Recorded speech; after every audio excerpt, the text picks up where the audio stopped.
ॐ भूर्भुवः स्वः तत्सवितुर्वरेण्यं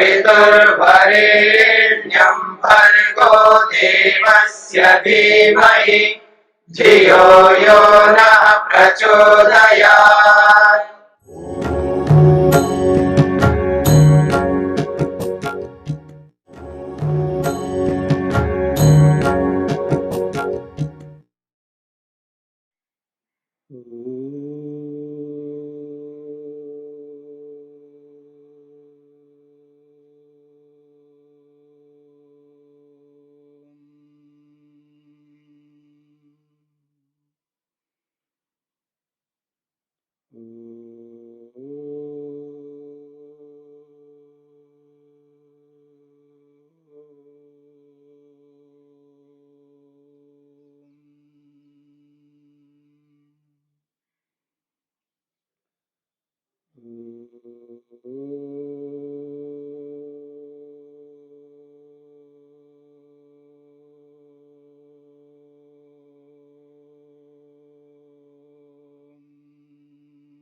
प्रतिपक्ष भावना को लेकर के हम विचार कर रहे हैं।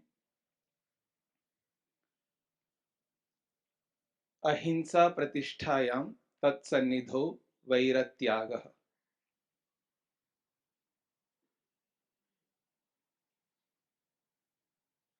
अहिंसा की प्रतिष्ठा हो जाने पर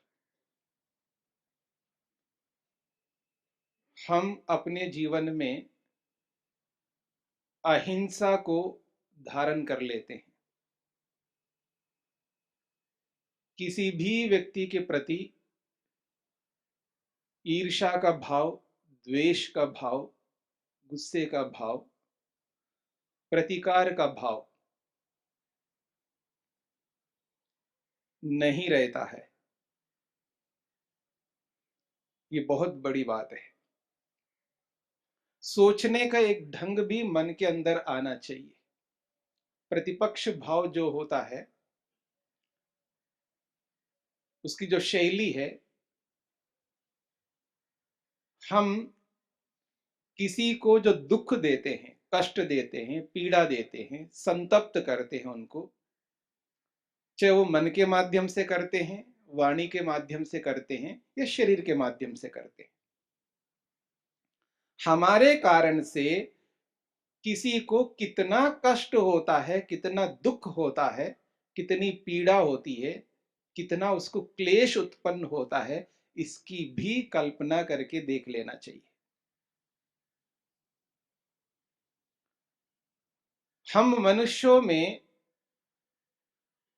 एक ऐसी प्रिय वस्तु है जिसके बिना हम जी नहीं सकते,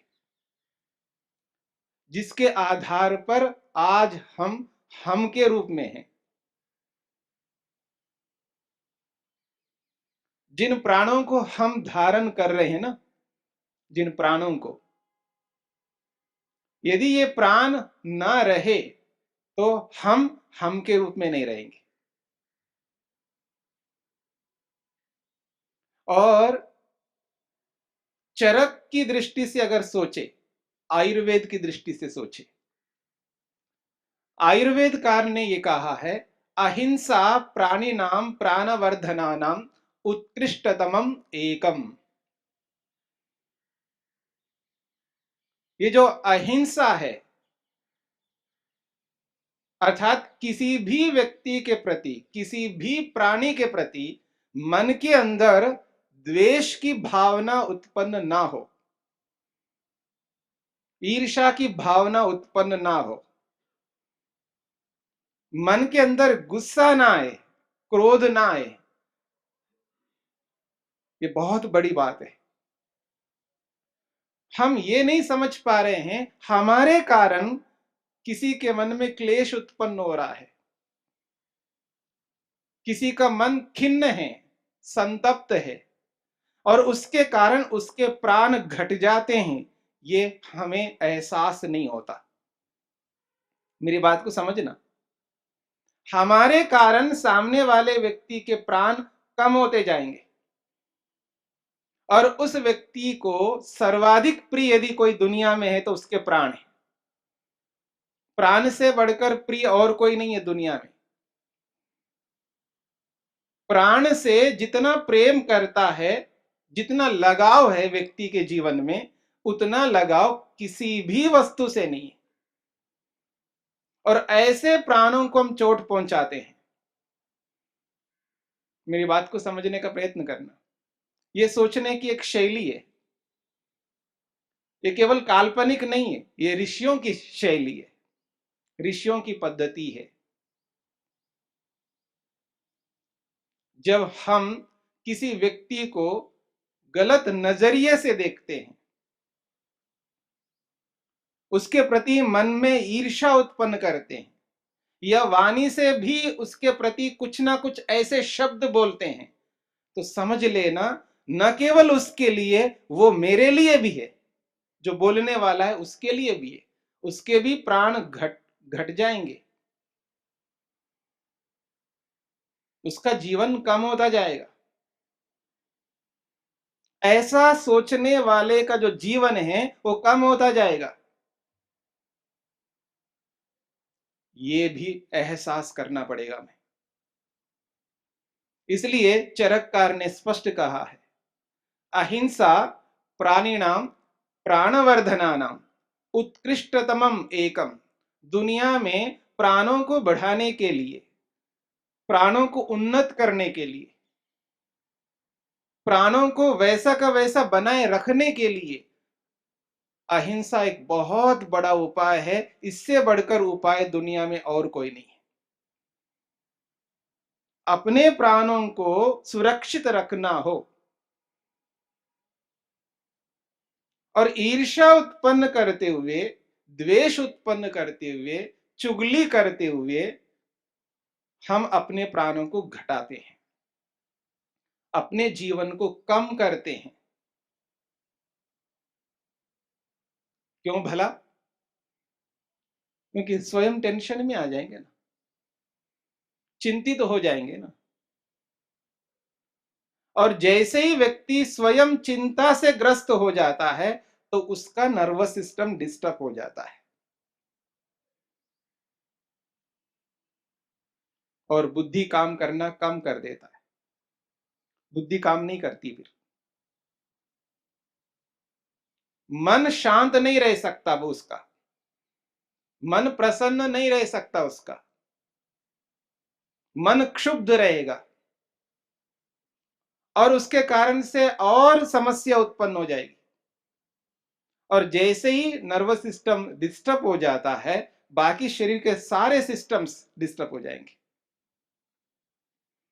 चाहे वो पाचन तंत्र हो, चाहे वो रेस्पिरेटरी सिस्टम हो, श्वसन तंत्र हो, चाहे कोई भी तंत्र हो, चाहे लीवर को लो, चाहे किडनी का लो, चाहे आंतों को लो, कोई भी एक शरीर के अंग को ले लो, सब डिस्टर्ब हो जाते हैं। ये हमें समझ में नहीं आता है और उसकी आयु घट जाती है। शरीर के अंदर नाना प्रकार के रोग उत्पन्न होते हैं। हम अपने ही हाथों से अपने प्राणों को घटाते जा रहे हैं। कब क्या होगा हमें पता नहीं, किसी को भी पता नहीं है। उन सब के पीछे एक बहुत बड़ा कारण हम स्वयं होते हैं, हमारी भूल होती है। और आयुर्वेद का एक सिद्धांत है, जितने भी रोग आते हैं उन सब का परम मूल कारण स्वयं होता है, प्रज्ञापराध होता है। और प्रज्ञापराध स्वयं होता है, स्वयं के कारण प्रज्ञापराध होता है।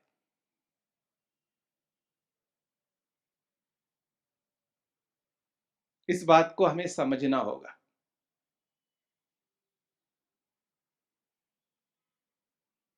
और इस विषय में हमारे प्रधान जी जो डॉक्टर धर्मवीर जी थे, बहुत प्रज्ञापराध को लेकर के बहुत ज्यादा बोलते थे और आयुर्वेद तो उनका प्रिय विषय था ही।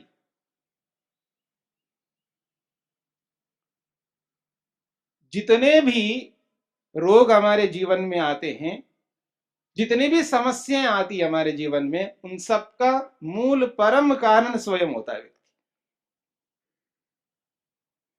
प्रज्ञापराध। इसलिए महर्षि वेदव्यास, महर्षि पतंजलि, जितने भी ऋषि हुए हैं, उन्होंने यही स्पष्ट कहा है, हिंसा परमो धर्म। हिंसा जो है बहुत उत्कृष्ट धर्म है। महाभारत के अंदर महर्षि वेदव्यास ने इस अहिंसा को लेकर के बहुत बड़ी बड़ी बातें कही। इसलिए अहिंसा को समझना है। और अहिंसा का मतलब किसी को केवल थप्पड़ मारना नहीं है, किसी को पिटाई करना मात्र अहिंसा नहीं है। किसी को गाली देते हैं ना वाणी से, वो भी तो हिंसा है। किसी के बारे में बुरा कहते हैं, ये भी तो हिंसा है। किसी के बारे में मन के अंदर न जाने क्या क्या सोच के बैठते हैं, ये भी तो हिंसा है। सामने वाले को पता लगे ना लगे, लेकिन स्वयं की तो हानि बहुत कर लेते हम लोग। मैं प्रतिपक्ष भावना आपके सामने रख रहा हूं। विरोधी भाव मन में उत्पन्न करने हैं। हिंसा के विरोधी भाव अहिंसा को लाना होगा मन में। और जब तक इस अहिंसा को मन में उत्पन्न नहीं करेंगे, तो वाणी में वो अहिंसा निकलेगी नहीं। किसी के प्रति अच्छे शब्द नहीं आएंगे वाणी से, क्योंकि मन में उसके प्रति कलुषित उत्पन्न कर लिया हमने। इसलिए यम और नियम में सबसे पहले अहिंसा को रखा है। और यम और नियम का आधार, 4 यमों का और 5 नियमों का आधार अहिंसा है। यदि अहिंसा ही नहीं है हमारे जीवन में, तो हमारे जीवन में सत्य नहीं हो सकता। हम कभी भी सत्यवादी नहीं बन सकते। मेरी बात को समझने का प्रयत्न करना है। ईर्ष्या करते हुए, द्वेष करते हुए, चुगली करते हुए, किसी को बुरा सोचते हुए हम सत्यवादी बनेंगे, ये कभी नहीं हो सकता। हम अस्तेय का पालन करेंगे, ये हो ही नहीं सकता। हम तो चोर बने रहेंगे। हम अपने जीवन को उत्कृष्ट नहीं बना पाएंगे। हमारे जीवन में ब्रह्मचर्य नहीं रह सकता, याद रखना। ब्रह्मचर्य को हम अपने जीवन में स्थापित कर नहीं सकते, क्योंकि हमारे जीवन में अहिंसा नहीं है। और ये जो आज संग्रह की प्रवृत्ति है ना, संग्रह करने का, ब्रह्मचारी व्याकरण पढ़ रहा है, अष्टाध्यायी याद कर रहा है, याद कर लिया है, अष्टाध्यायी भुला दिया अष्टाध्यायी को। ठीक है जी, क्यों जी याद है जी? अभी याद नहीं, भूल गया हूं। पढ़ वही रहा है, भूल गया है, लेकिन उसको वो पुस्तक चाहिए, वो पुस्तक चाहिए, वो पुस्तक चाहिए, वो भी पुस्तक चाहिए। पता नहीं कितनी पुस्तकें चाहिए। संग्रह, परिग्रह, पढ़ना उनको नहीं है, जो पढ़ रहा है उसी को नहीं पढ़ पा रहा है। मेरी बात समझ रहे ना? जो पढ़ रहा है उसी को उपस्थित नहीं कर पा रहा है, उसको दोहरा नहीं रहा है, उसको सामने स्मृति में नहीं ला पा रहा है, और दुनिया भर की पुस्तकों को वो लेना चाहता है। वो भी चाहिए, वो भी चाहिए, वो भी चाहिए। ये क्या है? संग्रह है। अपरिग्रह का पालन नहीं कर पाएंगे बिना अहिंसा के। मन को पवित्र नहीं रख सकते बिना अहिंसा के। बाहर से भी अशुद्ध रहता है। जो बाहर से अशुद्ध रहता है, तो अंदर से कहां से शुद्ध हो जाएगा? शुद्धि नहीं रख पाएंगे बिना अहिंसा के। और जीवन में संतोष तो कहां रहता है? खुश नहीं रहता आदमी। हर आदमी से उसको शिकायत है, हर आदमी से, पति से, पत्नी से, पिता से, माता से, अध्यापक से, गुरु से, विद्यार्थी से, हर किसी से शिकायत है व्यक्ति, हर किसी से। खुश नहीं है आदमी, अध्यापक खुश नहीं है विद्यार्थी से, और विद्यार्थी खुश नहीं है अध्यापक से। समझ रहे ना मेरी बात को? संतोष नहीं है जीवन में। और तप, जो तप की चर्चा कर रहा था मैं कल, जीवन में वो तप जो होना चाहिए वो तप नहीं है। और जिसका स्वाध्याय करना चाहिए हमें, उसका स्वाध्याय हम नहीं करते। पता नहीं किस किस का स्वाध्याय करते हैं। स्वाध्याय तो करना है, और कोई ऐसा आदमी नहीं है जो स्वाध्याय नहीं करता है, लेकिन जिसका स्वाध्याय करना चाहिए उसका स्वाध्याय नहीं करता है। हिंसा को दूर करने के लिए, गुस्से को दूर करने के लिए, क्रोध को दूर करने के लिए, ईर्ष्या को दूर करने के लिए, चुगली को दूर करने के लिए जो स्वाध्याय करना चाहिए हमें, वो स्वाध्याय हम नहीं कर पाते। हम उनका स्वाध्याय करते हैं जिनके कारण से और जीवन में हिंसा आ जाएगी और द्वेष उत्पन्न होगा। उनको बार बार दोहराते हैं, आवृत्ति ही असकृत उपदेशात। ये जो सूत्र है ना, इसका विरुद्ध जो है हम उसकी आवृत्ति करते हैं, गुस्से की, क्रोध की, ईर्ष्या की, चुगली की, पता नहीं किस किस की। उनकी आवृत्ति तो बहुत करते हम लोग। मतलब सुबह उठने के बाद में जिसके साथ नाता जुड़ जाता है ना, बस प्रारंभ हो जाता है क्या? अभ्यास, द्वेष का, ईर्ष्या का, पता नहीं किस किस का। उसकी आवृत्ति तो हम बहुत करते हैं, असकृत, बार बार करते हैं। सुबह उठने से लेकर रात्रि में सोने तक न जाने कितनी बार हम हिंसा करते, यानी कितने कितने बार हम द्वेष पैदा करते मन के अंदर, कितनी ईर्ष्या उत्पन्न करते मन के अंदर। उसकी तो आवृत्ति तो बहुत करते हैं, उसका स्वाध्याय तो हम बहुत करते हैं, लेकिन जिसका स्वाध्याय करना चाहिए उसका स्वाध्याय नहीं कर पाते।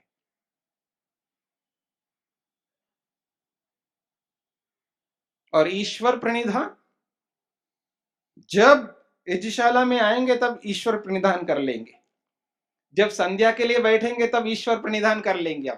हम अपनी बात कर रहे हैं।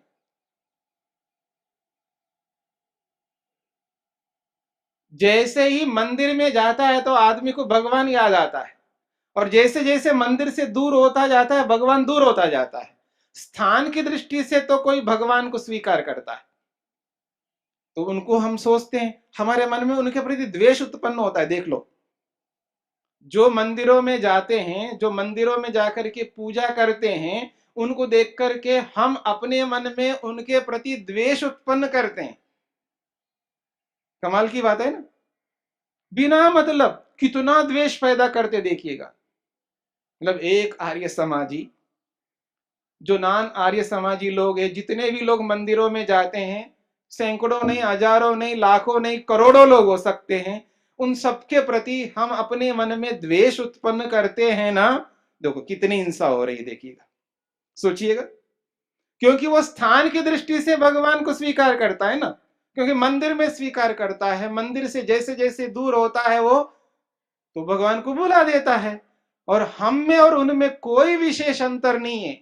हम समय की दृष्टि से भगवान को स्वीकार करते हैं। जब हवन का समय आता है तो हमारा भगवान होता है, जब संध्या का समय आता है तो हमारा भगवान होता है। तो हम समय की दृष्टि से भगवान को स्वीकार करते हैं, और वह स्थान की दृष्टि से भगवान को स्वीकार करते हैं। दोनों में कोई विशेष अंतर नहीं है। दोनों ही हिंसक बनते जा रहे हैं, दोनों एक दूसरे के प्रति हिंसा उत्पन्न कर रहे हैं। वो लोग भी हमें नास्तिक कहते हैं, वो लोग भी हमको कहते हैं ये भगवान को नहीं मानते, वो लोग भी हमारे प्रति द्वेष उत्पन्न करते हैं। वो भी द्वेष करते, हम भी द्वेष करते। दोनों में अंतर क्या हुआ? कोई विशेष अंतर नहीं है, केवल स्थान का अंतर, समय का अंतर ही तो हुआ। तो हम ईश्वर प्रणिधान से भी दूर होते जा रहे हैं। और जीवन में ईश्वर प्रणिधान नहीं है, इसका मतलब जीवन में हिंसा है। जो स्वाध्याय होना चाहिए वो स्वाध्याय नहीं है, इसका मतलब हिंसा है।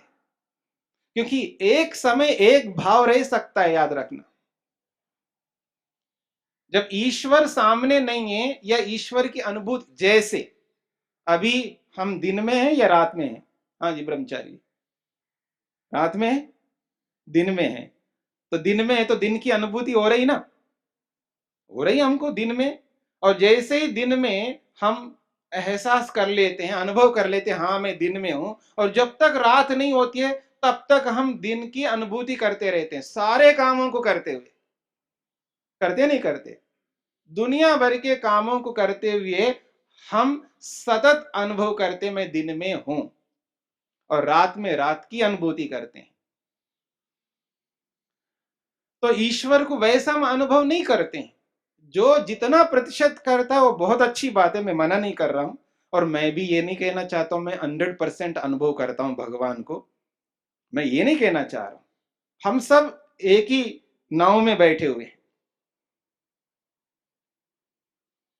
कोई बड़ा नाव में बैठ सकता है, कोई छोटे नाव में बैठ सकता है, कोई किसी नाव में बैठ सकता है, लेकिन हम दुनिया में हैं, धरती में हैं, धरती पर बैठे हैं, तो हम सब एक जैसे ही हैं।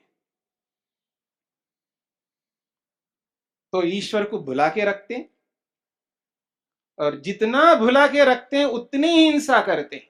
मेरी बात को समझ लेना, जितना ईश्वर को भुला के रखते हैं उतनी हिंसा, और जितना स्वाध्याय नहीं कर पाते हैं उतनी हिंसा।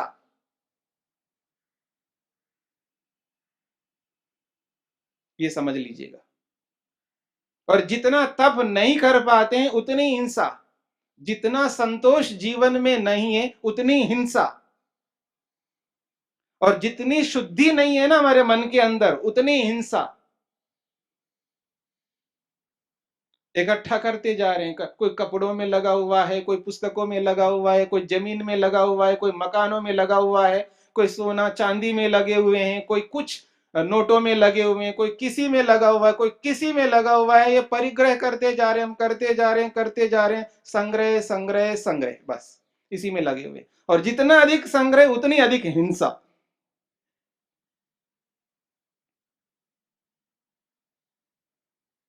ये भी बात को समझना पड़ेगा हमें। बहुत हिंसा हो रही है हमारे जीवन में, बहुत अधिक हिंसा हम करते जा रहे हैं। यदि ऐसा हम सोचें तो लगेगा कि मैं तो हिंसक हूं, अहिंसक कहां से हूं? और हिंसक रहता हुआ मैं अहिंसा की प्रतिष्ठा क्या कर पाऊंगा? इसलिए हमारे निकट रहने वाले भी हिंसक है। उनका वैर त्याग कहां होगा? मेरा ही वैर त्याग नहीं हो रहा है। मेरी बात समझ रहे हैं आप? मेरे निकट रहने वालों के मन में हिंसा की प्रवृत्ति नहीं है, ये तब होगा जब मेरे मन में हिंसा की प्रवृत्ति ना हो। हमारे निकट रहने वाले अहिंसक कैसे बन पाएंगे? हम स्वयं नहीं बन पा रहे। हम अपने मन से उस ईर्ष्या को, उस द्वेष को, उस चुगली को, उस मत्सरता को, उसको इसको हम हटा ही नहीं पा रहे, दूर ही नहीं कर पा रहे। तो जो हमारे निकट के लोग हैं वो कैसे बदल पाएंगे? हम स्वयं बदल नहीं पा रहे हैं। लेकिन महर्षि पतंजलि यही कहते हैं, अहिंसा प्रतिष्ठायाम, जिसके जीवन में अहिंसा की प्रतिष्ठा हो जाती है, वो इन सब प्रकार की हिंसाओं को हटा लेता है, तब वो व्यक्ति पूर्ण अहिंसक बन जाता है। और जब पूर्ण अहिंसक बन जाएगा ना, तत्सन्निधो, उसकी जो सन्निधि में, उसके जो निकट, उसके पास जो भी आने वाले होते हैं उनका भी वैर त्याग उनके ज्ञान विज्ञान के अनुरूप होता रहता है। जैसा जैसा वो समझ पाते हैं, जितना वो पकड़ पाते हैं, जितना वो विश्वास कर पाते हैं, जितनी श्रद्धा रख पाते हैं, उसी के अनुरूप उनकी भी हिंसा दूर होती जाएगी।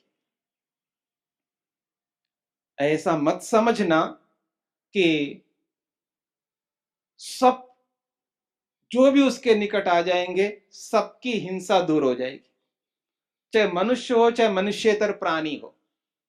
शेर भी उसके पास आ जाए तो भी वो भी अहिंसक बन जाएगा, ऐसा नहीं समझ लेना।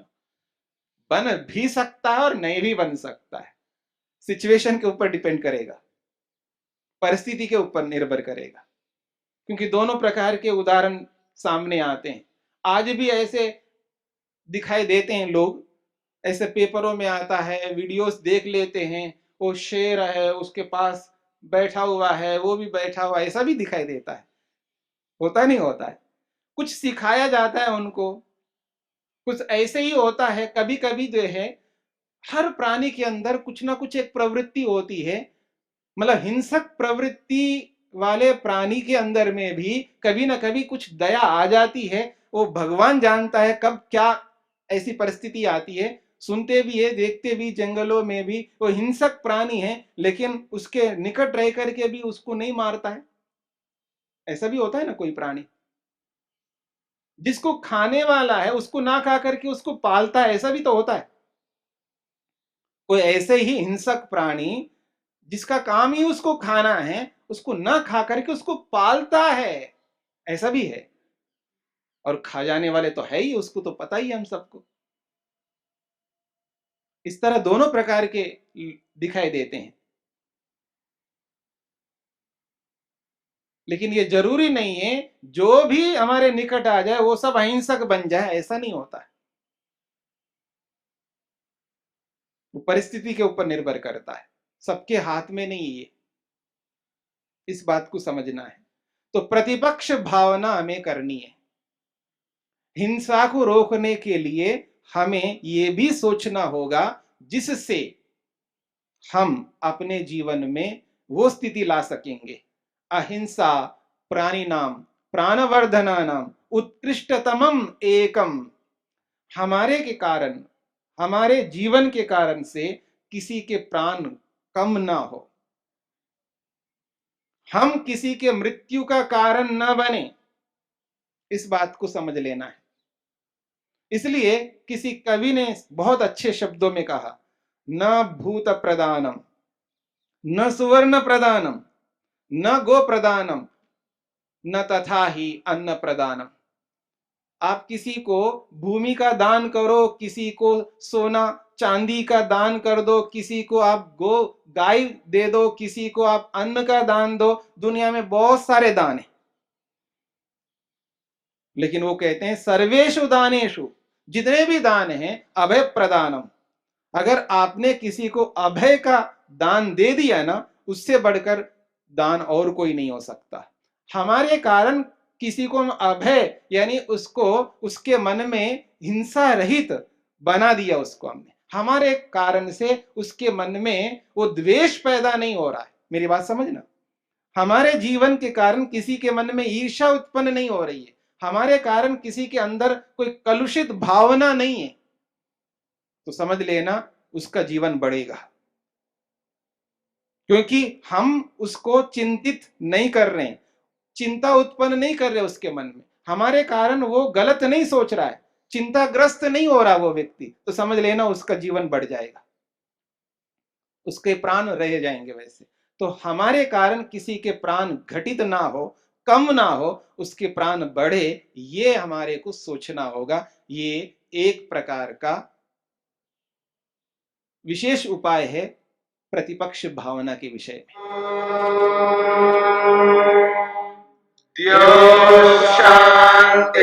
शांतिरंतरिक्षं शांति पृथिवी शांतिरापः शांतिरोषधयः शांतिः वनस्पतयः शांतिर्विश्वे देवाः शांतिर्ब्रह्म शांति सर्वं शांति शांतिरेव शांति क्षमा शांतिरेधि।